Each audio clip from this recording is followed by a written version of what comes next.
So let me start with the first lecture on the personal attribute section, which is attitude. There's an old saying that knowledge and skill teaches us how to do it. Motivation tells why we do it, but it is the attitude that determines how well we do it. So that's the power of attitude, the importance of attitude in life in general, but more so in sales. I'm also reminded of the famous lines of Robert Schuller, one of the well-known motivational speakers of America, who said, "Tough times never last, tough people do."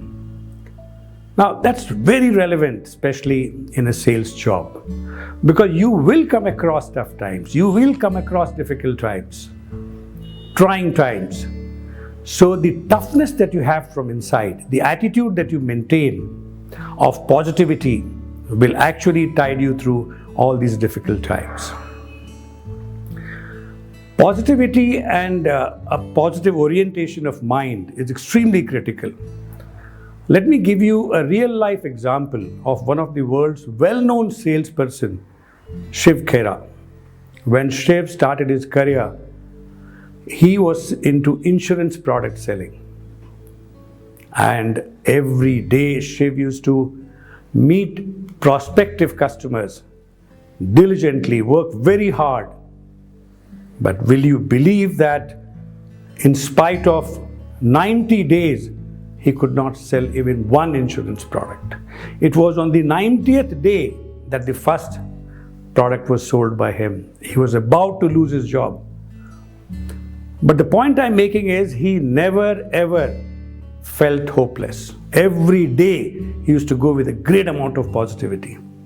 So that is what you need in sales. You will have tough times and you will have to have that mental strength to be positive and keep trying very hard until you succeed. I would like to now approach attitude from three aspects. One is when you are meeting your prospective customer. What is your mental attitude? What is the mindset? Are you there to just sell a product or a service to him? Or are you there to genuinely help the customer, understand his need, find the best solution for him? If you have that sincere approach in your mind of helping the customer, believe you me, it's a paradigm shift. The customer senses it right in the beginning and he feels very positive, good about you. And that itself is the start of success in your sales call.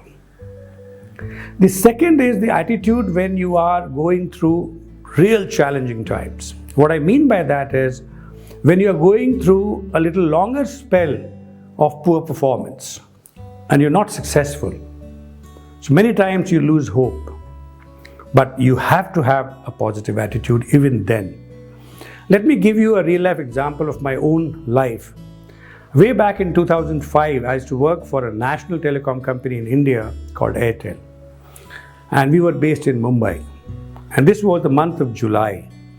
And monsoon that year was extremely bad. And one day, life came to a standstill. We were stuck in the office for the night. Next morning, when I was driving back home, the traffic was extremely bad. And I was stuck there for a long time. A young boy from the neighborhood came and offered me tea biscuits. And from there, it struck to me that why not we as a company offer free talk time to all people in Mumbai for that day. And I immediately got the requisite approval from the head office and we announced the free offer very soon. Believe you me, it turned around the sentiments of people so much positively that we never imagined that people were so delighted and excited. While we had low market share earlier, but after that incident, the media covered us in all channels. So we had a lot of publicity and our market share grew rapidly. So that's again an opportunity in adversity, which only happens when you have a positive mind. You're open and you are quite aware and alert. So you catch on small opportunities available even when you are going through a tough time. Finally, your attitude towards failure. In sales, you must accept failure as a part of life. Even the best salesperson in the world have failed not once, many a times. But the only difference is that whenever they have failed, they have looked at the learning from the failure and emerged much stronger on the next call. So even if you have been trying hard and you have not been able to make success in that call, you should look back and see which were the areas that you could improve upon, and hence get stronger and be more confident for the next opportunity of the call that you get. And that is the real secret of success in sales. Thank you very much.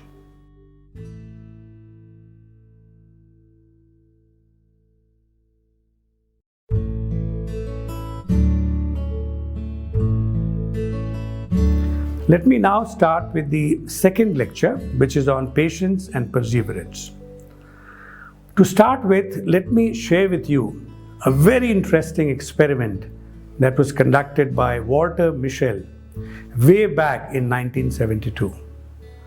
This was basically conducted on a group of young children, age bracket of 4 to 5 years. They were made to sit in a room and marshmallows were placed on the table. And children were told to wait for 15 minutes and they would get another marshmallow free.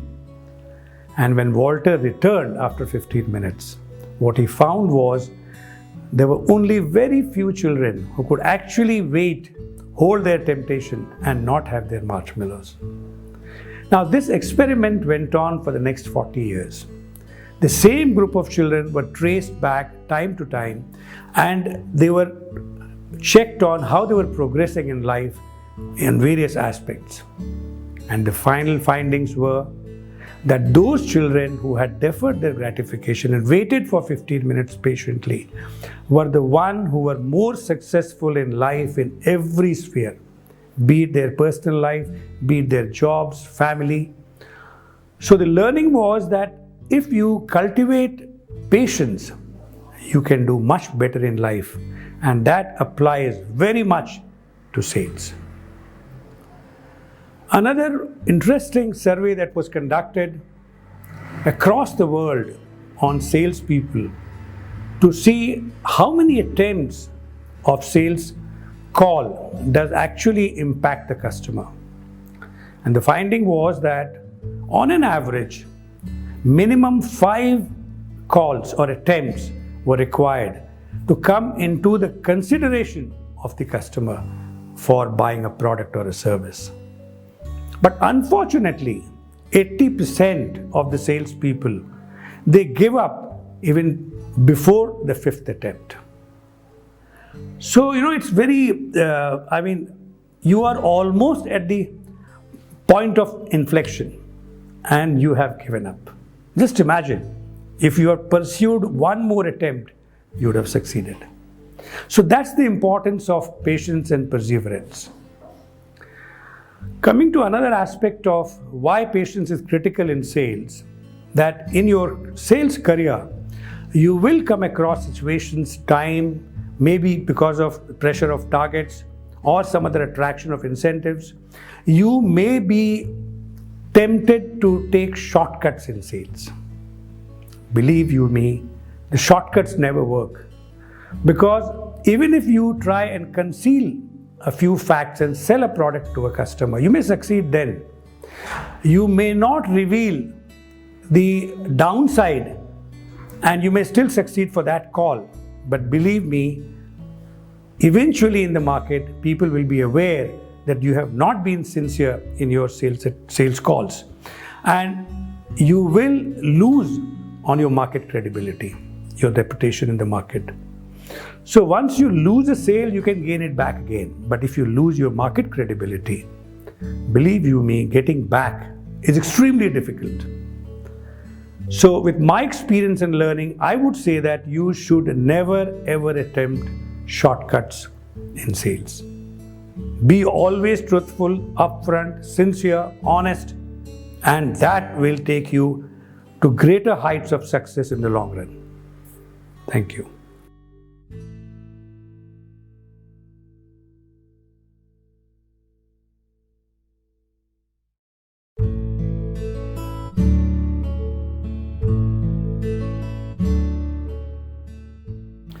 Let me now start with the third lecture, which is on energy and enthusiasm. I'm reminded of a training program that I attended long back in the beginning of my career. And the trainer made a very powerful statement.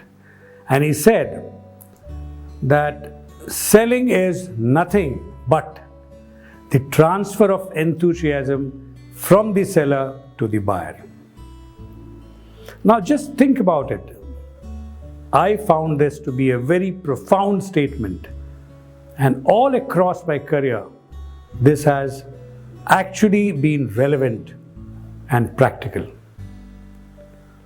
The question now is that how do you get this energy and enthusiasm? So my own experience and learnings that I can share with you is the first part of enthusiasm comes from within your own self. If you are in sales, are you really excited? Are you really enjoying what you're doing? Do you really believe that when you are selling, you are doing good to people? You are actually helping people, actually helping solve their problems. So genuinely, do you believe that you are contributing to the society? You are adding value to life of people.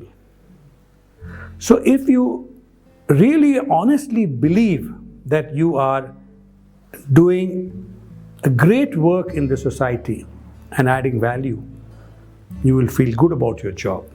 You will feel positive about your job. And hence, you will feel enthusiastic. The second part of being enthusiastic and energetic is whatever product or service that you're selling, do you really believe that it offers great value? Are you happy that this product or service will make the life of the customer better than before? Will bring him some satisfaction, some happiness, some comfort? And if you genuinely believe that you are offering something in the market as a product or service which is adding great value to customers, and you really believe and love your product service, that's another reason why you will be enthusiastic in your sales career. So having said that, these two things are primarily required to be energetic and enthusiastic. Coming to another angle which is very important. Once you become enthusiastic and energetic, you will find that there will be a paradigm shift the way you look at the market, the way you approach sales. Let me give you my own example. When I used to work for Coca Cola, there were times when I used to ride on a route riding truck with loads of stock and spend hours in the rural market selling maybe even 6 bottles. But that was going out of the way, doing something that the normal job doesn't call for. That's only possible when you are enjoying and you're enthusiastic. I used to place products in unheard of outlets like a barber shop, soft drinks in barber shop. Now, there was nobody who was telling you to do it, but it was your own interest, your own enthusiasm that you're doing much more than a normal job. Even when I was in telecom and we were trying to place prepaid products in the markets around Mumbai, I used to place them in any outlet which had customers, be it a very small shop, be it a restaurant and a bar, be it a shoe store, which nobody attempted before. Now, this is just an example I'm giving you that if you are enthusiastic and you are energetic, you will go out of the way and do things which normal salespeople will not do, and hence you will succeed in your sales career. So it's important to be energetic and you have enthusiasm. One last aspect that I would like to mention here, which is again my personal own experience, that being in sales, for being at the high level of energy, you need to be also healthy, both by mind and body. And I've been practicing a 3-pronged strategy which has worked for me for long. So I thought it relevant to share with all of you because if this has worked for me, it could work for all of you. One is that you must have a healthy, balanced diet system. By that I mean you must have in the forenoon one large meal and one light meal in the evening. Avoid eating anything in between or any junk food for that matter. Second is be overhydrated. Be at least drink 1.5 liters of water, empty stomach early in the morning, and repeat it in the evening when your stomach is empty. It will work wonders for your system. And the last, of course, is spare at least 45 minutes to 1 hour for strenuous physical exercise. You must sweat. That should be the key thing. Any exercise that you do, be it yoga, be it gym, or be it floor exercises, but it should exhaust you. And that will really give you a great positivity right in the beginning of the day. Do it for a week or two, and I'm sure you will follow it for the rest of your life. So if you holistically look at energy and enthusiasm and follow what I've tried to explain, it can actually change your life forever.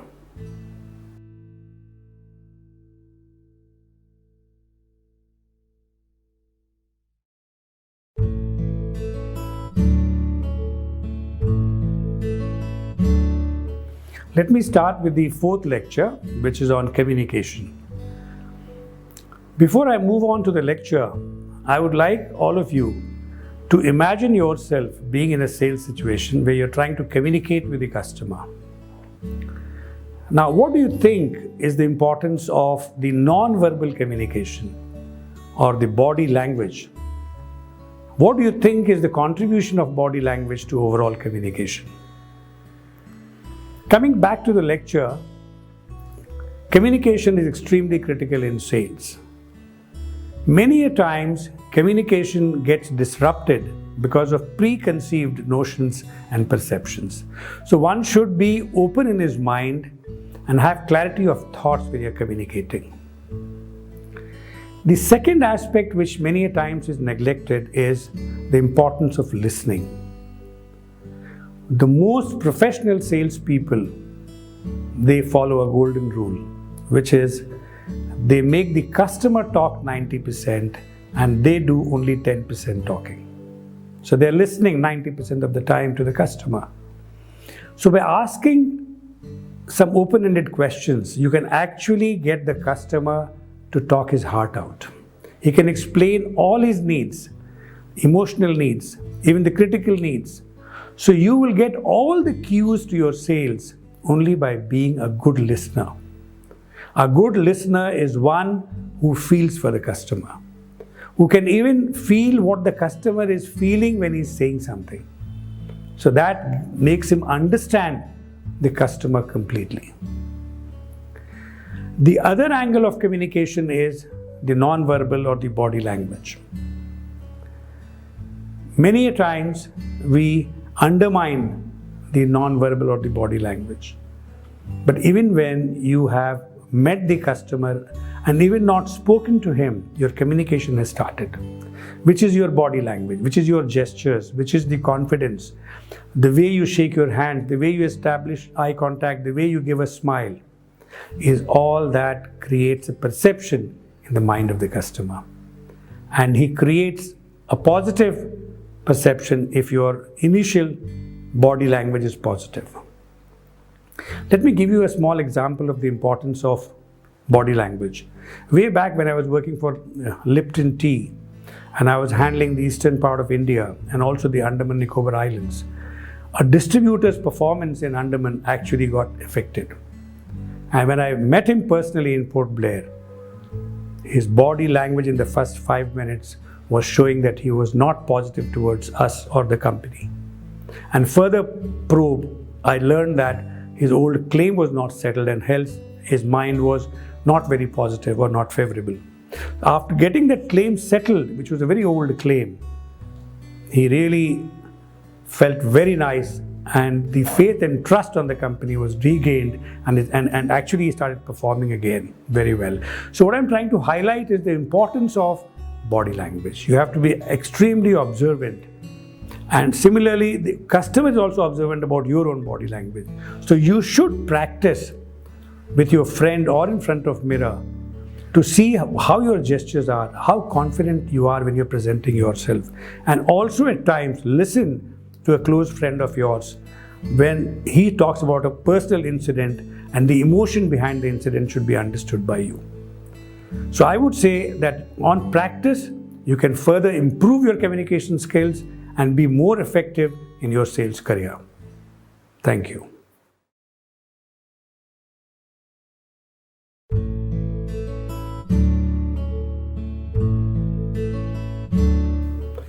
Let me now start with the fifth and the final lecture on personal attributes, which is discipline and time management. So before I start the lecture, I would like all of you to think about what are the critical factors that you must consider when you are really planning and prioritizing your work on a daily or weekly basis. Coming back to the lecture, discipline is actually the art of doing what ought to be done when it ought to be done. So there is no compromise. Whether you like it or not, what needs to be done should be done at that point in time. Only then you will find success and results in sales. So I would say that to practice discipline and time management, you must follow a proper calendar or a planner, because sales is a complex job. You need to do multiple things at the same time. So if you have a proper planner and you can prioritize your work, then you will be able to divide the time and be more successful in meeting your career objectives. To give you an example, most of the successful salespeople, they look at two factors very critically. One is what is urgent and what is important, and what is not so urgent and not so important. So they are able to identify each of the jobs in hand in terms of the value that it has and prioritize those activities in their daily to-do list or the weekly activity list. And hence they are able to complete their job on time. So it's very important that you follow the urgent and important matrix whenever you prioritize work. The second part is management of time, because time is limited and we have multiple things to be achieved in limited time. So if you ask me, in the sales function for continued success, you need to create prospects, you need to convert prospects to sales, and you also need to build future prospects. So you must divide your time into all the three areas so that you are never short of business, even if you have some good prospects now, but do you have enough prospects in the pipeline? So building a healthy pipeline is very critical in sales. So in your time management, you must divide your time and allocate it for all the three activities that I talked of. Finally, it is always important that we have commitment of time. We always keep to the commitments that we give. For instance, if you have to meet a customer, are you there before time to meet him? Because many a times, if you are 5-10 minutes before the scheduled time, the customer feels more important. The customer feels that you care for him more. And hence, simply by being before time, you have actually made a place in the heart of the customer. So you must plan to be before time in any of the scheduled meetings with the customer, and you will be more comfortable, more confident, more composed in your sales presentation. So I would urge that on an overall basis, discipline and time management will be very important and an important factor in your success in the sales career. Thank you.